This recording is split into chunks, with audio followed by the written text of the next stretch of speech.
दोस्तों नमस्कार, मैं हूं शीतला तिवारी। आइए एक बार बिहार के भरत तिवारी मामले में फिर बात कर लिया जाए। अब भरत तिवारी वाले मामले में आपने देखा कि इनकाउंटर के नाम पर भरत की हत्या तो कर ही दी गई, उसकी जांच चल रही है। जांच पड़ताल में तमाम लोग जो है आ रहे हैं, अधिकारी भी जांच कर रहे हैं और हाई कोर्ट के जो है रिटायर्ड जज भी जांच कर रहे हैं। आपने यह भी देखा है, लेकिन जो विपत्ति है भरत तिवारी के परिवार की, वह जो है कम होने का नाम नहीं ले रही। अब ये कहा जा रहा है कि कुछ लोगों की जो है बगैर नंबर प्लेट की कार जो है वह रेकी कर रही है। यानी भरत तिवारी के घर के चारों तरफ रात्रि के 12 से 2 बजे के बीच जो है कार आती है और उसके बाद जो है वह भरत तिवारी के घर में रेकी करती है। वह पता करती है, देखती है कि कहाँ कैसे क्या है। अब इस पर जो है एक बार फिर भरत तिवारी की बहन और उनकी मां ने जो है आरोप लगाया है कि कुछ फिर जो है गंभीर नहीं होने की आशंका उन लोगों ने जताया है, क्योंकि आपने देखा है कि भरत तिवारी का परिवार बराबर न्याय की लड़ाई के लिए लड़ रहा है और वह जो है कोशिश में है कि जो पुलिस वालों ने जिनने फर्जी इनकाउंटर किया है, चाहे वो एसडीएम हो, चाहे डीएसपी हो, चाहे पुलिस हो, उनके ऊपर कार्यवाही हो। जहां परिवार न्याय मांग रहा है वहीं जो है उनके घर की जो है रेकी की जा रही है। यह कहीं ना कहीं गंभीर विषय है। हालांकि मैं आपको बता दूं, इसकी जो है शिकायत जब की गई तो नए जो डीएसपी हैं, फिलहाल पुराने डीएसपी का तो उनका तो प्रमोशन कर दिया गया, आपको पता है, पुलिस मुख्यालय पटना में जो है उनको पद दे दिया गया है। तो नए जो डीएसपी हैं उन्होंने जो है सुरक्षा के लिए कुछ पुलिस, 4-5 पुलिस जो है वह भरत तिवारी के घर पर जो है भेजे हैं। अब दूसरी बड़ी खबर इसमें निकल कर ये आ रही है कि परिवार ने जो है वह प्रेस कॉन्फ्रेंस करके जो है यह कहा है कि 9 जुलाई के बाद से हम जो है धरना प्रदर्शन करेंगे। धरना प्रदर्शन क्या, भूख हड़ताल करेंगे। भूख हड़ताल हम इसलिए करेंगे कि जो गांव के दोषी लोगों को, जो पुलिस ने जो है 50 से ज्यादा लोगों को अज्ञात में एफआईआर दर्ज किया है, उनके नाम काटे जाएं, क्योंकि वह निर्दोष है और उन बेचारों के ऊपर जो है क्यों मुकदमा किया गया, इसलिए उसके बाद जो है जो पुलिस वाले दोषी हैं उनके ऊपर गंभीर धाराओं में जो है वह कार्यवाही हो, उनको जेल भेजने की कार्यवाही, यानी जो है उन्हें छोड़ा न जाए, उन्हें हर स्थिति में जो है किसी भी स्थिति में उन्हें न छोड़ा जाए, उन्हें जेल भेजा जाए। और जेल ही नहीं, उनके ऊपर कार्यवाही, यानी उनका जो है उनको आजीवन कारावास या फांसी हो, जिन्होंने एनकाउंटर के नाम पर हत्या की है। दरअसल दोस्तों आपको याद होगा कि भरत तिवारी की जो है रहस्यमयी स्थिति में जो है उनको मारा गया, यानी जो है उनको एनकाउंटर के नाम पर पहले कहा गया कि 3 गोलियां हैं, फिर बाद में पता चला 5 गोलियां हैं, 6 गोलियां हैं। यानी कहने का तात्पर्य यह है कि वहां झूठ बोला गया और पुलिस, एसटीएफ और सब टीम में मिल करके जो है इस एनकाउंटर को एनकाउंटर साबित करना चाहा, यानी जो इनकाउंटर सरकारी किया गया था इनकाउंटर साबित करना चाहा, लेकिन इनकाउंटर नहीं, यह जो है इसमें हत्या का मुकदमा सीधे सीधे इन लोगों पर लिखा गया। बाद में कारण ये था कि उसमें जो है यह कहा गया कि भरत तिवारी की यहाँ एनकाउंटर यानी सरकारी हत्या नहीं, उनकी जो है सरकारी हत्या, इनकाउंटर सरकारी के नाम पर जो है हत्या की गई है। और एक ही सवाल है, जो सवाल ये है कि आखिर जब भरत तिवारी ने बंदूक फेंक दिया तो आपने एनकाउंटर क्यों किया, आपने हत्या क्यों किया? बस इसी सवाल का जवाब जो है न तो पटना पुलिस के पास है, न तो मुख्यमंत्री के पास है, न तो किसी नेता के पास है, किसी के भी पास नहीं है। संविधान की अगर हम बात करें या जो भी पढ़े लिखे बड़े बड़े जो लोग हैं उनके पास नहीं है कि आखिर जब सरेंडर कोई व्यक्ति कर दिया तो आपने उसे क्यों मारा और जान से क्यों मारा। इस सवाल के जवाब में जो है पटना पुलिस फंसी। जब पटना पुलिस फंसी तो पटना पुलिस ने जो है फिर ये लगा कि अब तो जो इस पर मुकदमा चलाना होगा। तो जहां पुलिस वालों पर जो है 302 का मुकदमा जो है दर्ज किया गया है, लेकिन अभी भी इस मामले को ठंडे बस्ते में डालने की कोशिश की जा रही है।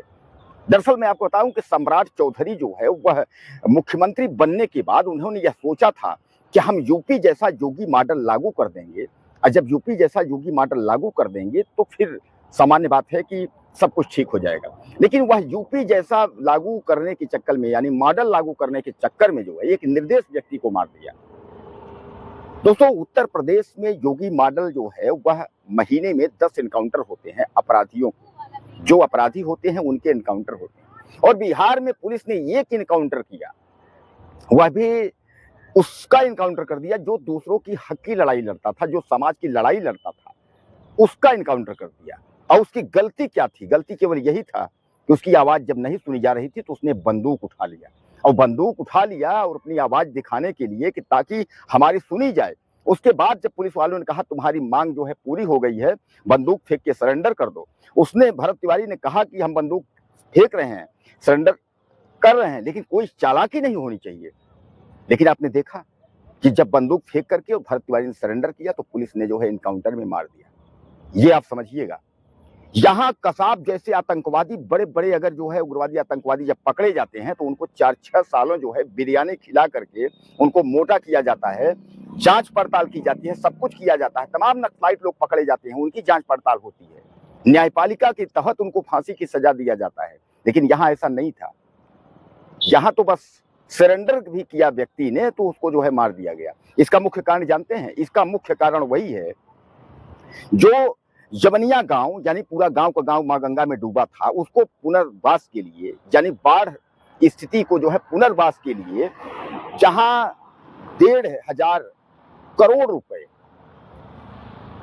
बिहार सरकार को केंद्र सरकार ने दिया था और वही 1400 करोड़ के रुपए करीब जो है वो बिहार सरकार ने दिया था। इस पैसे की जो है बंदर बांट जो है वह एसडीएम से लेकर के अधिकारियों ने किया था और जिसका एविडेंस जो है जो मोबाइल फोन भरत तिवारी का है उसमें है। और इसी वजह से इन लोग अधिकारियों को पता था कि आज नहीं कल ये भरत तिवारी वाला मामला अगर उछलेगा, ये जो है खोल देगा, इसमें पता हो जाएगा कि इसमें एसडीएम और कितने लोग इसमें बंदर बांट किए हैं, कौन कौन इसमें फंसेगा और सबकी जो है तहस नहस हो जाएगी। इसलिए जो है इसको एनकाउंटर दिखाकर इसकी हत्या कर दी जाए, ये प्लानिंग के तहत जो है हत्या हुई है। तो भरत तिवारी को जो है वो सिस्टम ने मार दिया है और अपना जो है अपना नंगापन बचाने के लिए कि हम जो है हमारा पोल ना खुले, इसलिए भरत तिवारी को मार दिया गया। और आपने देखा जब भरत तिवारी के जो है पता चला कि उनका जो है स्मारक बनने की स्थिति आई तो बिहार सरकार ने कहा कि सरकारी जमीन है, एनओसी लेना पड़ेगा, बगैर एनओसी के जो है आप स्मारक नहीं बना सकते हैं। यानी कहने का तात्पर्य यह है कि हर तरीके से जो है कुचलने की व्यवस्था की गई, लेकिन ऐसा कुछ नहीं हुआ। भरत तिवारी का फिर से उठा करके देख लीजिए, वह जो है बागेश्वर धाम वहां भी जाता था, बागेश्वर धाम भी जो है वो भारत राष्ट्र हिंदू राष्ट्र की बात वहां भी करता था, धर्म को लेकर के वहां भी लोगों की लड़ाई लड़ रहा था। उसको क्या चाहिए थी? वो तो शादी भी नहीं किया था, शादी करना भी नहीं चाहता था। बहरहाल जो भी सरकार ने किया और जो इस पर दोषी हैं उन पर कार्यवाही आज नहीं कल जरूर होगी और कार्यवाही होगी। चिराग पासवान ने यह साफ तौर पर कह दिया है। इसके लिए हम बात करेंगे कि जिस डीएसपी का आपने प्रमोशन किया है उसका जो है वो हत्या के केस में उस पर मुकदमा चलाइए, चाहे एसडीएम हो, चाहे डीएम हो, चाहे जो कुछ भी जो भी अधिकारी इसमें है, और स्वच्छ रूप से अगर जांच होगी दोस्तों, इसमें जो है बहुत सारे लोग पकड़े जाएंगे और नेताओं का भी नाम आएगा। यानी पटना से लेकर के और उसके बाद जो है भोजपुर जमनिया तक के लोकल तक के अधिकारी जो है सब फंसेंगे जिन्होंने पैसों की बंदर बांट की है और यह सब विकास और लोगों का पैसा था। यही लड़ाई जो है भरत तिवारी लड़ रहा था। तो बहरहाल एक बार फिर जो है भरत तिवारी के घर पर संकट मंडरा रहा है। उनकी बहनों को, उनके पिता को निशाना बनाने जाने की कोशिश हो रही है। अब यह कौन लोग हैं कि जो लोग जो है यह न्याय की लड़ाई लड़ने वाला परिवार को जो है खत्म करना चाहते हैं? बहरहाल आप लोग कुछ कहना चाहते हो तो आप ज़्यादा से ज़्यादा मुझे कमेंट बॉक्स में मैसेज करें। आपके मैसेज का मुझे इंतजार रहेगा। अगले वीडियो में फिर मिलते हैं। नमस्कार।